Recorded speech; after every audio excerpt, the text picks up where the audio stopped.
So we're in a really interesting moment of growth for the organization. We're also coming out of a strong capital campaign that finished in 2020 to renovate and enlarge what COCA is.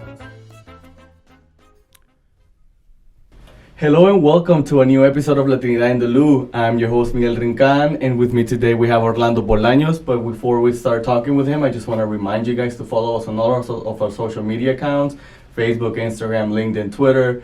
We are everywhere and anywhere as the Hispanic Chamber of Commerce of Metropolitan St. Louis. And now going into the episode, like I said, we're talking with Orlando Bolaños. He's the Senior Director of Arts Programming at COCA. And hi, Orlando, how are you? Hi, good morning. How are you? I'm good. I'm glad you're here. You are our last guest of the year. Our podcast is of 2022. This will be our last episode, so we're happy to have you here. Well, thank you. Muchas gracias. Muy agradecido. Yeah, no. Thank you so much for having me here. Yeah, no worries at all. So, like I said, just tell us a little bit about who Orlando is for people. Certainly. So to introduce myself, I think professionally, I would say I've had a long career, over 20 years in art education, and so my work in art education is sort of the thing that has centered me.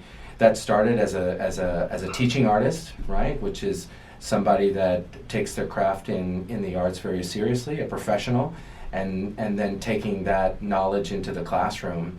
In many ways, it's an intersection between formal education and informal education. How can we insert the arts into formal education experiences has been something that has been a constant in my career. Wow, yeah. And, it's a lot of people don't do that. A lot of people don't assimilate art with like education or they sometimes I feel like, at least back home, I'm talking about like my experience in El Salvador, a lot of people, because we have art schools back home as well. Right. But a lot of people say like, oh, like if you're going to art, like nothing's gonna happen to you. Like you're not gonna accomplish anything, which is like far from the truth. Right. And there's places like COCA that does like improve people's like education in art and different things. So tell us a little bit about COCA, your place of work. Certainly. So COCA is a marvelous, really special place, and I've been here for about 6 months here in St. Louis. Mm-hmm. So I'm new to a role that has been newly created. 3 senior directors have taken on administrative roles in the organization of COCA, and we're in the search for our new CEO and president. So we're in a really interesting moment of growth for the organization. Mm-hmm. We're also coming out of a strong capital campaign that finished in 2020 to renovate and enlarge what COCA is. So some people might have heard of COCA, but not necessarily be totally aware of where we are right now, which is with a $49 million renovation, a new theater, new spaces for the practice of the arts, and to kind of segue into like what does COCA do? This is an organization that takes art education seriously, but also in a very loving and fun manner. Right now we're in a moment in society where people are looking for experiences, and those might be entertainment experiences, they might be educational experiences. I think we're at that intersection. Yeah.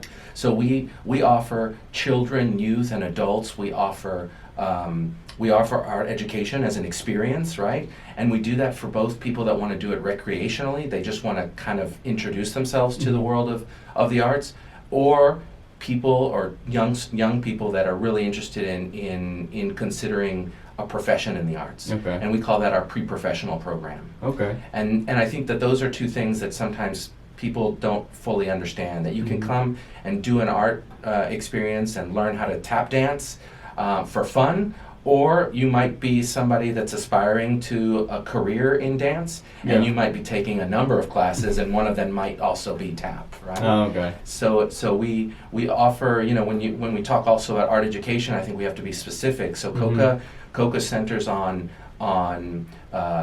obviously dance. Dance is our largest and strongest and most historical program.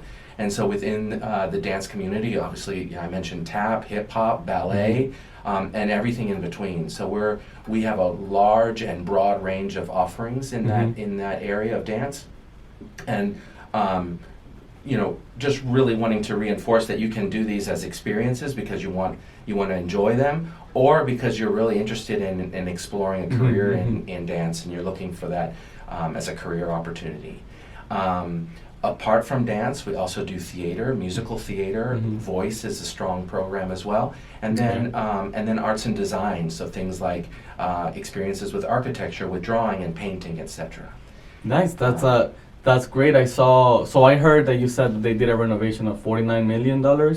It was, I don't know if it was where we are, but that was the funnest business after hours that I've ever been at since I was working at the chamber. For those who don't know, a couple of months ago we did our business after hours at COCA in the theater, and it was great. Like the facilities looked really brand new. They looked really cool. The theater looked amazing.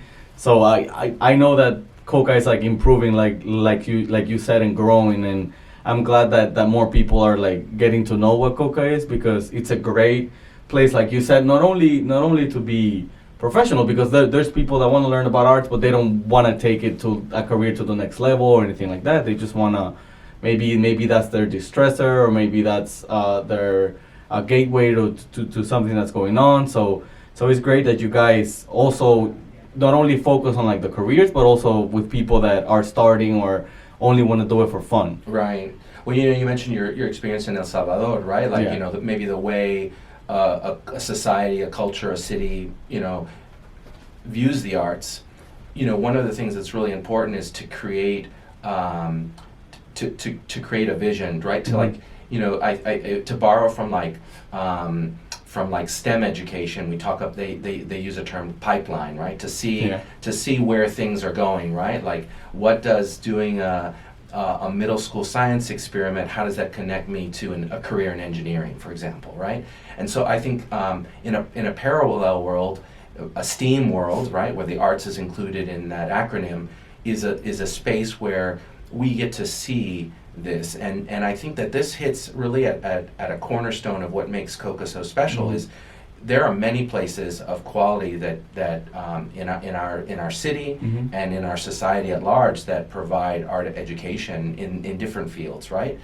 But I think what COCA is doing marvelously well is exposing somebody that is studying an art process, right? Like the process of learning a particular dance form, but also extending that to product, right? Like putting that on stage. So somebody that participates in COCA not only learns in a studio space that are really quite privileged, right? I agree with you. Our first experience together when we met on the stage of the Burgess Theater for the Hispanic After Hours event was just magical. But going back to the students, right? The students also get on that stage and perform. And there's a whole nother set of learnings that come from being on a stage and interacting with technical teams and thinking about things like lighting or how things look on the stage that just deepen that experience that you have at COCA. Our students, when they graduate high school and have graduated from COCA and their experience with us, when they go off to those that are in pre-professional programs, go off really well prepared. Like they have a knowledge of what it means to position their work on the stage in ways that might be comparable to a senior in university. So that's great, because that just reminded me, one of my closest friends. He works for Here Comes the Mummies. Is a rock band, and he's the lighting director. And actually, we were talking about it recently, because he just got promoted to that position. So he was telling me, like, man, it took me forever, because I didn't know anything about lighting. I just started working with them, like just helping them with the boxes and like move everything. And of course, like slowly, he got to the position he has today. But places like COCA would have been a great place for him, because he would have just gotten to that position already having that experience. Yes. And places like that are great to be in.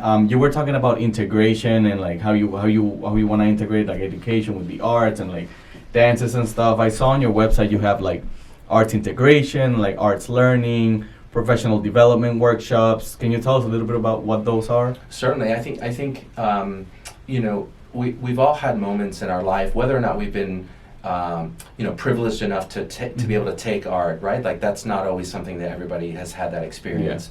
But if we go back to some of those creative experiences from our formal schooling, there was a moment where we made something. In the 70s and 80s, we had kilns and people would make ceramics, right? Each child would at least make a couple of ceramic pieces. Now maybe they're building something or engineering a bridge out of toothpicks. Those kind of experiences that are sort of memorable, that form part of our upbringing, think about those experiences as like the core element, and then you can extend it to all of these different locations, right? So like COCA, we have a commitment to creating these experiences both inside the building, inside the box of the organization, but also outside in the community. Okay. So when we talk about arts integration, when we talk about our programs, COCA EDU or COCA Biz, what we're really saying is these experiences are not subject to being experienced only in our building. They have to happen outside. So COCA EDU allows us to send our teaching artists out into the world, primarily into schools, and create those experiences and dynamics in a school setting. And that's just a way of extending that experience beyond our walls. And it also gives sort of, there's a sideline to that, which is also gives teachers an opportunity to see how the arts can be integrated into their lesson plans, right? So we're extending that not just to the kids, but also to teaching staff. Yeah, no, I didn't know that. That's pretty great, because obviously also teachers need to be reinventing themselves constantly on how to get kids engaged, especially nowadays with phones and iPads and tablets all over. So it's great that you guys are like teaching them how to like integrate art, because there is a lot of kids that are like really creative and love art, but it might not be like pushed on them, so they don't really like pursue it. Try it out. Yeah, or like really try it out, like really focus on it. So it's great that you guys are bringing that to different other places, not just at COCA. Right.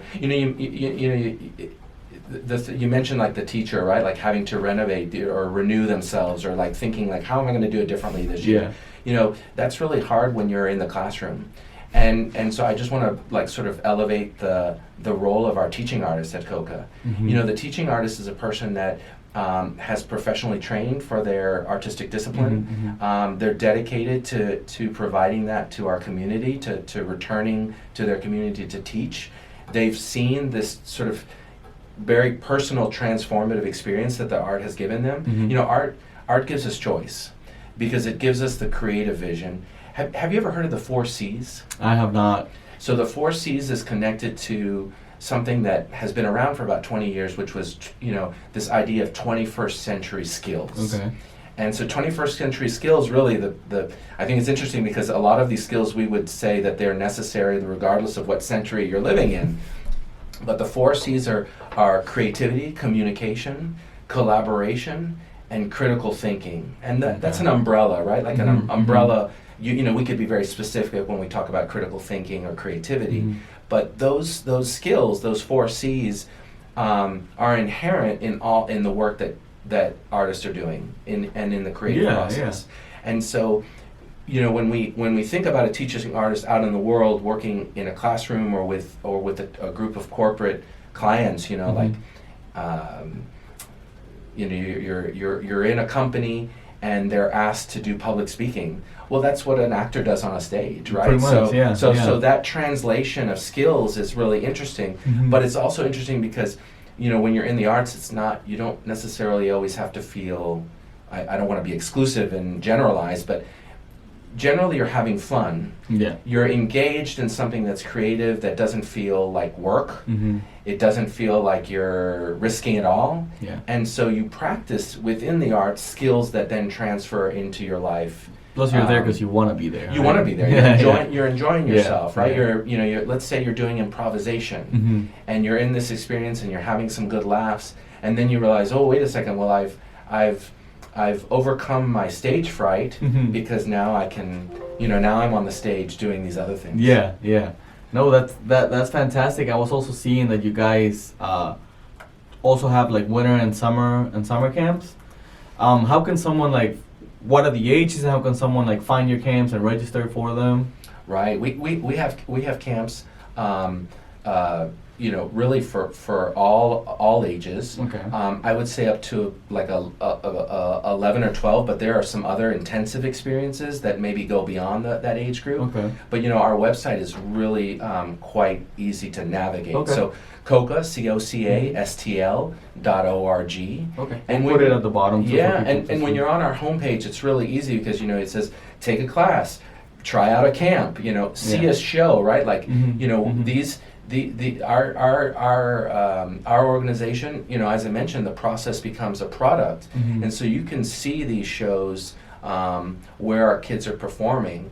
I also want to add, there's some other special ingredients to this. We're bringing in, our teams are bringing in professionals from all over the world, but we're bringing in choreographers to do work with students, right? And in these pre-professional experiences that really enrich this whole process, right? So they're getting not only teaching staff and directors and all of the committed members of COCA, but we're also bringing in other folks to contribute to these creative processes that become stage events. Okay. So it's a lot of fun. Yeah, no, it sounds like it. So your summer camps can be they're generally they're 1 week camps. Okay. Monday through Friday.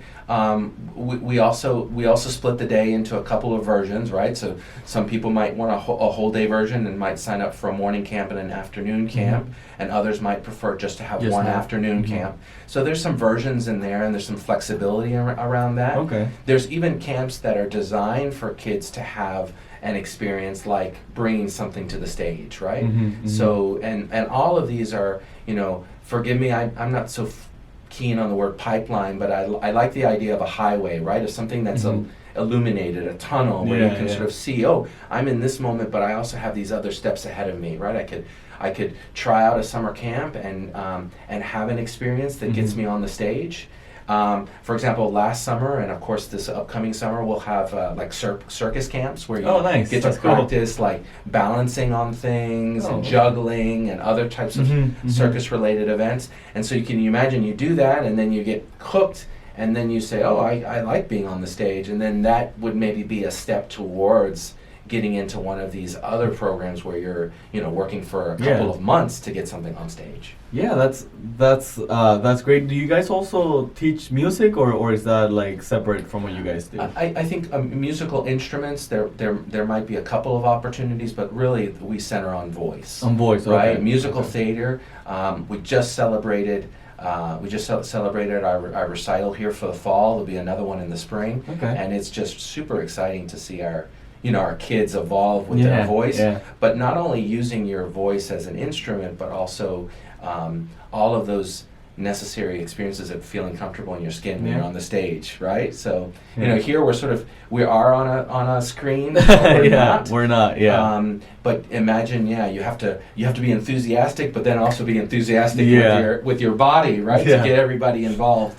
And so that's a great experience that you see in the voice program. Yeah, no, and like you said, it not only benefits people that want to sing or want to do theater, but maybe me with my podcast, maybe I'd like to take a class and improve my voice and improve my communication skills. It's not only, sometimes people think people that do theater only want to do theater, but that might not always be the case. Might just want to take classes to, like you said, so that way they don't have a fright stage anymore, or they improve their voice, or they learn how to talk in public and different things like that. So I encourage all of people that are listening and watching us, because this is also on Spotify and Apple Podcast, to reach out to COCA to see what they're doing, to give it a try before you're nah, I don't want to do that.